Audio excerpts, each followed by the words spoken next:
What's the most heartbreaking thing you've heard about yourself? I was 24 when some random lawyer called me about a will. My dad's will. The same dad who supposedly ditched me and my mom when I was 2. The same dad my mom always said ran off with his secretary and never looked back. I laughed at the lawyer. Must be a mistake. My dad's been dead to me my whole life. But curiosity killed the cat. I went to the office anyway. The lawyer handed me a safety deposit box key and this thick manila envelope. I'm thinking maybe the old man felt guilty and left me some cash. Whatever. I'd take it. When I opened that box though, my whole world fell apart.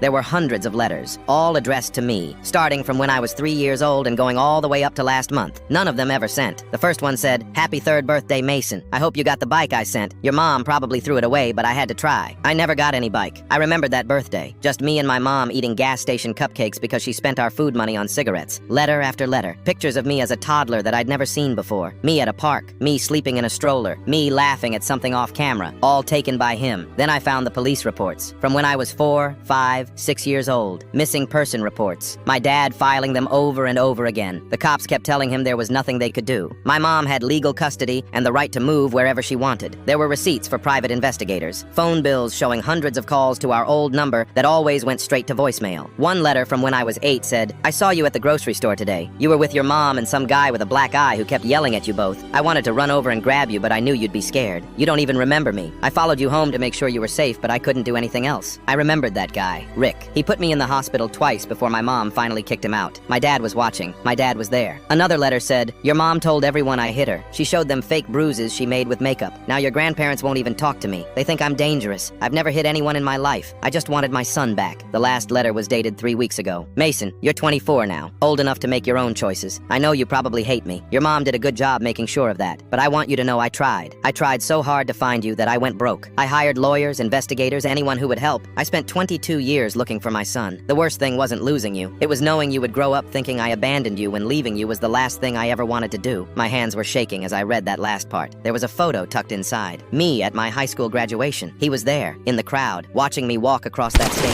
I never even knew. I called my mom immediately, started screaming about the letters and the lies. She broke down crying and admitted everything. Said she was young and scared and thought I'd be better off without him. Said she made up the abuse stories because she didn't want people asking questions when we moved 3 states away in the middle of the night. She said my dad tried to contact me when I turned 18, but she intercepted all his messages, deleted his emails, blocked his numbers. Even when I got my own place, she somehow kept him away. I found out later she'd been telling him I wanted nothing to do with him, that I said he was dead to me. All lies. For 22 years, I hated a man who spent every day trying to find me. For 22 years, he thought his son despised him for something he never did. The lawyer said he died of a heart attack, alone in his apartment. The walls were covered with pictures of me, pictures he'd somehow gotten from my social media, my work website, anywhere he could find them.